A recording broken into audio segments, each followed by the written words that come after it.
Hello everyone, आज का topic है चरक चिकित्सा 12 का चैप्टर श्वथु चिकित्सा।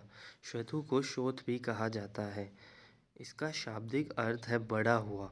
शोथ का अर्थ होता है उत्सेद युक्त शरीर का प्रदेश। स्थान में दोष संबंध। अगर दोष उरह स्थित होते हैं तब ऊपरी भाग में शोथ होता है तथा दोष वायु के स्थान पर स्थित होते हैं तब अधः भाग में शोथ उत्पन्न होता है। मध्यम भाग में दोष स्थित होते हैं तब अधः भाग में शोथ उत्पन्न होता है। अगर दोष सर्वांग उत्पन्न होंगे तब सर्वांग शोथ उत्पन्न होगा। अगर दोष एकांग में स्थित होंगे तो एकांग शोथ उत्पन्न होगा। इसके दो प्रकार हैं, निज व आगंतुज। निज 3 प्रकार का होता है, वातज, पित्तज व कफज। आगंतुक शोथ 2 प्रकार का होता है, आघातज व असातम्यज शोथ। शोथ के निदान। निज शोथ मिथ्या उपचार से, अर्श से पीड़ित होने पर, देह शोधन व्याप्ति में वे मर्म उपघातज के कारण उत्पन्न होता है। वे आगंतुक शोथ काष्ठ, अश्म, शस्त्र, अग्नि, विष व अश्नि के आघात से सर्वप्रथम बाह्य त्वचा दुष्टि करता है। शोथ की संप्राप्ति। उपरोक्त निदानों का सेवन करने से प्रकोपित वायु रक्त वाहिनी बाह्य सिराओं में गमन करती है तथा कफ, पित्त व रक्त की दुष्टि व वृद्धि करती है। इनके द्वारा वायु मार्ग में अवरोध उत्पन्न हो जाता है। फिर वायु का उन्मार्ग गमन होता है जिससे उत्सेद युक्त लक्षण व्यक्त होते हैं, जिससे शोथ की उत्पत्ति होती है। शोथ के पूर्व रूप। शोथ होने वाले स्थान पर उष्मा, द्वथु, जैसे चक्षु आदि इंद्रियों में दाह को द्वथु कहा जाता है। सिरा नाम आयाम मतलब सिरा संकोच उत्पन्न हुआ। सामान्य लक्षण, सगौरवम स्यात् अनवस्थितवम, स उत्सेदम उष्मा अथ सिरा तनुत्वम, सलोम हर्ष अंग विवरणता च सामान्य लिंगम श्वैथु प्रदिष्टम। मतलब अनवस्थित शोथ उत्पन्न होगा, कभी शोथ बढ़ेगा कभी घटेगा।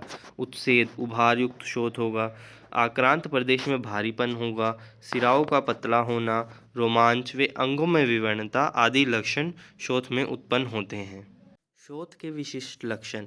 वातज शोथ में जो शोथ होगा वह चल होगा, वे त्वचा का वर्ण परुष व अरुण वर्ण का हो जाएगा। शोथ दबाने पर दबता है परंतु शीघ्र उठ जाता है, जिसे हम नॉन पिटिंग एडिमा कहते हैं। दिन में इसमें अधिक उपद्रव होते हैं, इसलिए इसे दीवाबली कहा गया है। पित्तज शोथ। यह शोथ सगंध मृदु स्पर्श व स्पर्श रुजा, स्पर्श करने पर वेदना उत्पन्न होगी, वे त्वचा का वर्ण लाल हो जाएगा, वे ज्वर की उत्पत्ति होगी। कफजन्य शोथ में कफज लक्षण होंगे।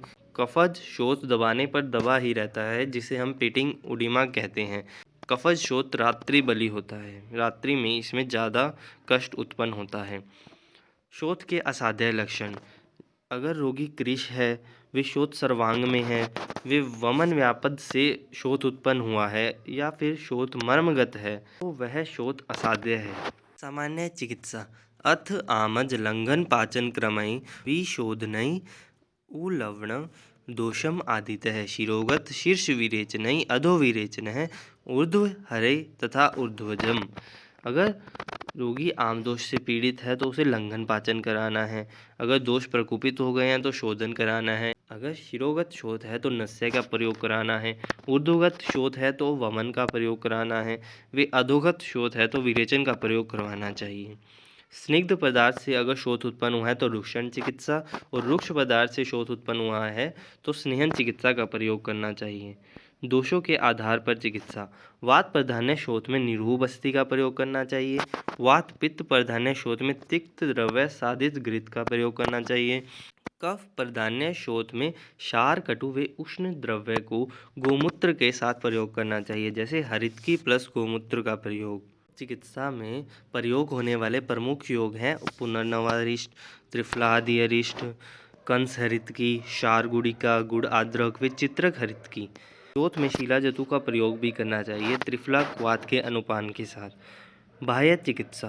विभितक फल मज्जा का लेप दाह और वेदना की शांति के लिए प्रयोग करना चाहिए। मुलट्ठी प्लस औषधियों को मिलाकर गोमूत्र में कल्क बनाकर उपटन के रूप में प्रयोग करना चाहिए। वे वात प्रधान शोथ में स्नेहन, स्वेदन, परिसेचन व प्रदेह का प्रयोग करना चाहिए।